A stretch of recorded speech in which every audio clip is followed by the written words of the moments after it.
देखिए सदर हॉस्पिटल में निरीक्षण नहीं किया, मैं सबसे मीटिंग किया, सभी डॉक्टर्स जो स्पेशलिस्ट डॉक्टर को बुलाकर बैठक किया, जिले के सभी जो नर्सेज जो हमारे एक्सपर्ट जिन्होंने कोरोना काल में लोगों की जान बचाई, उनसी बैठक थी मेरा।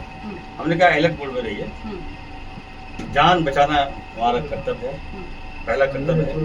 सेंट्रल के गाइडलाइन नहीं आए, फिर भी मैंने कहा कि नहीं हम लोग अलर्ट रहेंगे। एक पेशेंट डिटेक्ट हुआ हमारा, तो जब एक पेशेंट मिला है ऑब्वियसली मेरी जॉब भी बन जाती है। हम तैयार हैं, हॉस्पिटल तैयार है, वार्ड में तैयार किया, ऑक्सीजन प्लान देखा, ऑक्सीजन देखा, सब कुछ देखा।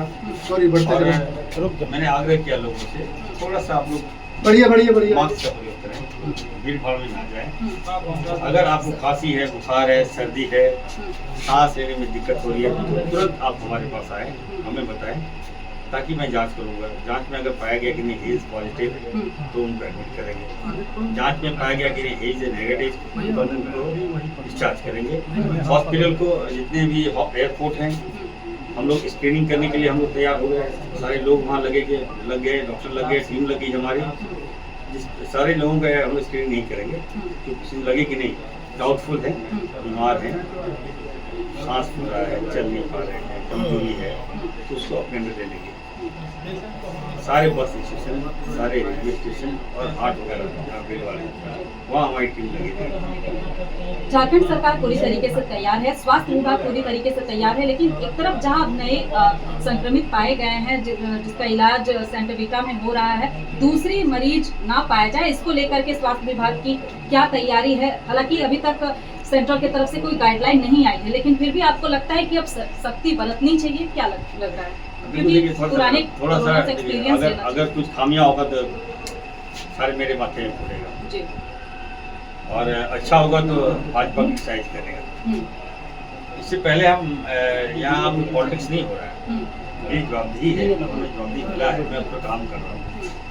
एकदम सभी डॉक्टर को मैंने बुलाया, वार्ता कर रहा हूँ, पेशेंट को देख रहा है। और बाहर से जो लोग आ रहे हैं, मैं बार बार कर रहा हूँ, थोड़ा आप लोग अलर्ट रहिए। अच्छा सर, आप स्वास्थ्य मंत्री भी हैं, लेकिन आप MBBS डॉक्टर भी हैं, तो इस नई कोरोना वेरिएंट को आप कैसे देख रहे हैं? कितना खतरनाक है? क्या पहले वाले कोरोना से इसका कंपेयर किया जा सकता है, या फिर इसे हम नहीं देखिए, पहले वाले जो कोरोना था वो तो अद्भुत था जी, तो हम लोग समझ नहीं पाए थे क्या था जी।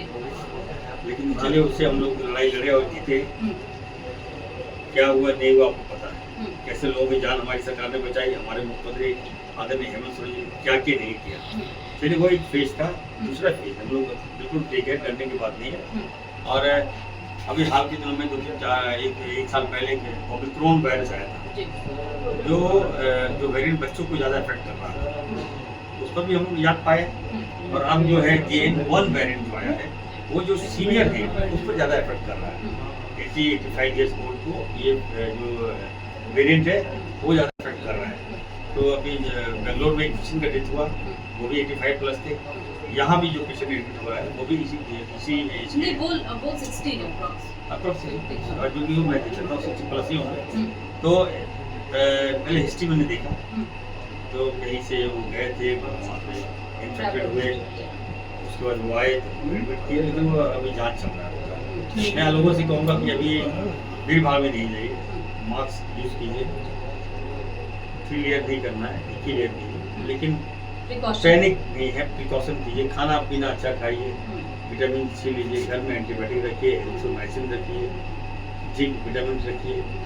तो ये सारी बातें मैंने कहा है। और ये तो हमारा जो साधन था, मैंने लोगों को अलर्ट किया, लेकिन फिर भी मैं कहूँगा पैनिक नहीं होना है। हम लोग वेट कर रहे हैं सेंट्रल का, हम लोग वेट कर रहे हैं जो हमारे स्वास्थ्य विभाग जो हमारे सेंट्रल का है, वो यदि कोई गाइडलाइन जारी करती है तो फिर हम लोग उसको फॉलो करेंगे और उसी दिशा में हम लोग काम करेंगे। हम लोग तैयार हैं।